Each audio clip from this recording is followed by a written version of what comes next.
Bueno, lo último que dijimos me parece pertinente para el tema que había propuesto Vicky hoy. No sé si tú habías visto el tema de hoy, Sol,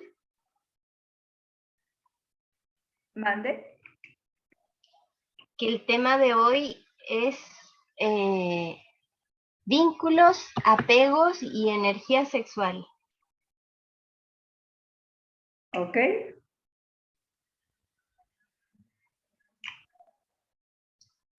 Dejemos que entre Vicky. Ahí está. Que le decía recién a Sol que el tema de hoy, el que habías propuesto tú, era vínculos, apegos y energía sexual. Y lo último que dijimos me parece súper pertinente para hablar de este tema, que es esto que dijimos, ¿cierto? Que si uno no aprende la primera, el universo te manda una segunda experiencia y la segunda viene un poco más intensa y si no aprendo en una segunda me va a mandar una tercera y eso se hace muy, pero muy evidente en las relaciones de pareja, en los vínculos afectivos. Eh, Cuando nos han mandado un tipo de pareja para hacer un determinado aprendizaje y ese aprendizaje no lo hicimos bien, aprendimos un pedacito pero no la lección completa, entonces te mandan otro. Y a veces nos cuesta entender cuál era la lección que nos traía esa pareja, esa persona que aparece es un maestro, pero un maestro de qué? No terminamos de comprenderlo. Entonces se sigue repitiendo. Eh, para mí, por ejemplo, una lección que el universo me hizo repetir varias veces y espero haberla aprendido y que no me toque de nuevo, de todo corazón espero haber aprobado la lección, es la lección de los narcisos. Cuando, cuando tenemos una pareja narcisa, ¿ya? Ese tipo de persona hace que generemos cierto tipo de vínculos y cierto tipo de apegos.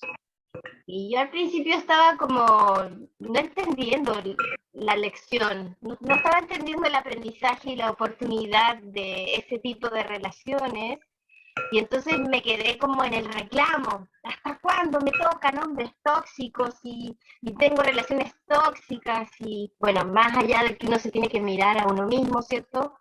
Y limpiarse de todo ello, ya había hecho el trabajo del espejo, de mirarme en esa relación narcisa, entonces estaba como enojada y no terminaba de hacer el aprendizaje completo y entonces me mandaron otro más.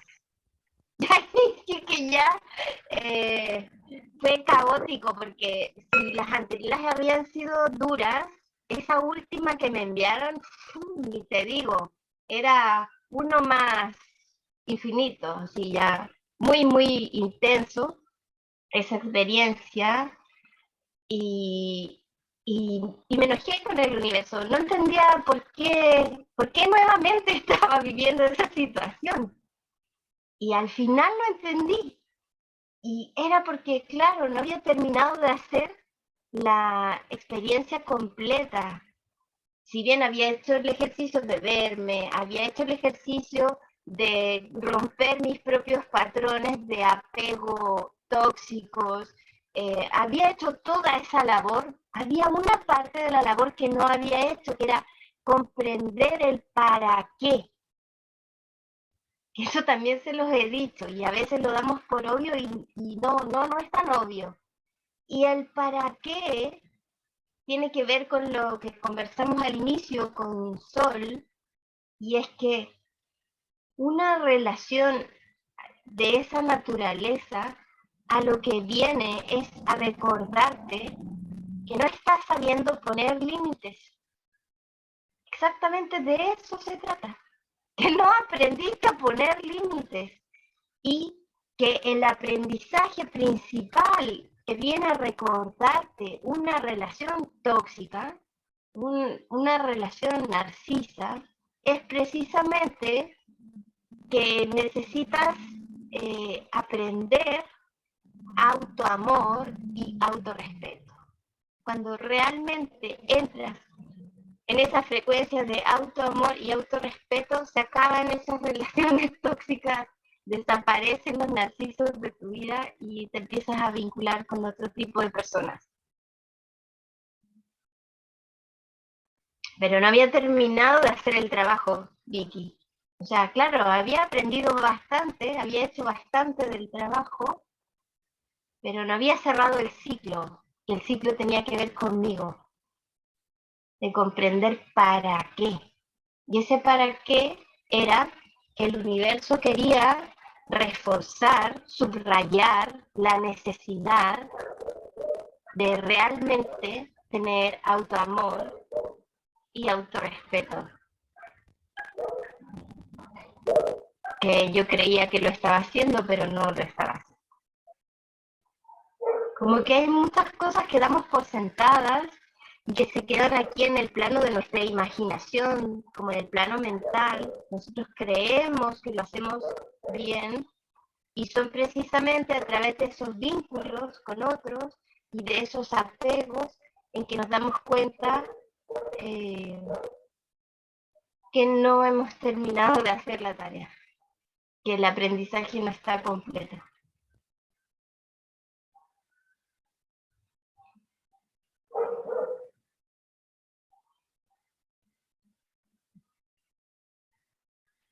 ¿Cuáles han sido para ustedes los patrones, los denominadores comunes de esos vínculos y esos apegos?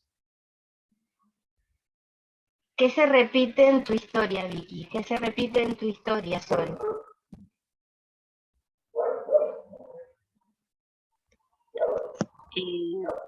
Todo eso que nombraste y seguro algunas cosas más. Lo que, a ver, de las, creo, 3 relaciones anteriores a las que tengo ahora, ¿no?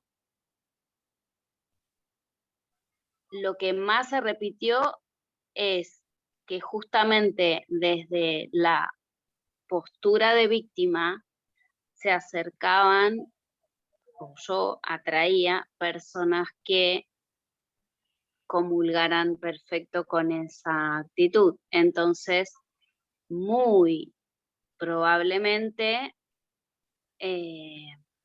sobrepasaban mis límites, porque yo era complaciente, no era capaz de elegir, o sea, muy pocas cosas, siempre estaba como queriendo ser invisible en todos los aspectos, pero en la pareja era uno más. Entonces, una parte muy cómoda de ser invisible es que el otro decida todo, porque entonces yo no me equivoco, siempre va a ser tu error. Y también tiene que ver con mi postura de niña y de niña, de hija menor, ¿no? De lo aprendido en casa y de un montón de cosas que se fueron como desglosando. Entonces, en la primer relación importante, yo me daba cuenta que él no era de mi ciudad, ¿no? Y estudiaba conmigo. Y yo me daba cuenta que hacía todo lo posible porque él tuviera ganas de venir a estudiar, de hacer las maquetas, de pasar por mi casa, de lo que fuera, ¿no? Entonces generaba esos espacios pegoteados, o sea, él generaba esa necesidad, digamos, en él, ¿no? Como yo sabía perfectamente que él estaba viviendo con la hermana y siempre se peleaban, generaba, por ejemplo, momentos de tranquilidad en mi casa, entonces lo invitaba a cenar, en donde en mi casa había un contexto de familia que estaba todo bien, mamá, papá, las hermanitas, o a veces cada uno lo suyo y cenábamos solos, pero digamos, era otra historia de no guerra en su casa. Entonces, por ejemplo, con ese tipo de cosas, también aprendiendo, o mejor dicho, perfeccionando mi capacidad de manipular en pos de que necesitara, ¿no?, esos espacios, cuando en realidad me hacía bien a mí, en algún punto. O sea, era lo Era que una yo quería. Yo no sé si codependencia era lo que lo tú que él estabas quería, era lo que creando. yo imaginaba que él quería, y entonces se lo daba para ver si tenía más.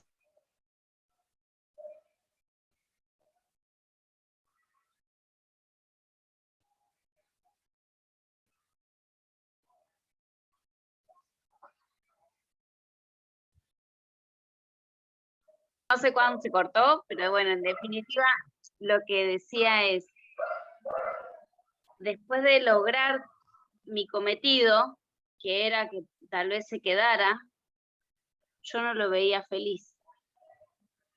Y yo me daba cuenta que lo que yo más amaba de él era su libertad, porque yo sentía que yo no la tenía. Entonces, en algún punto, el día que, porque vivíamos yendo y viniendo, ¿no? Como se cortó acá, después venía, tocaba el timbre y yo abría, pero después de tantas idas y venidas, ese no poder poner el límite de decir, bueno, más allá de lo que yo intentaba hacer desde mí, necesito que me veas, que estés acá en vez de ser tan libre,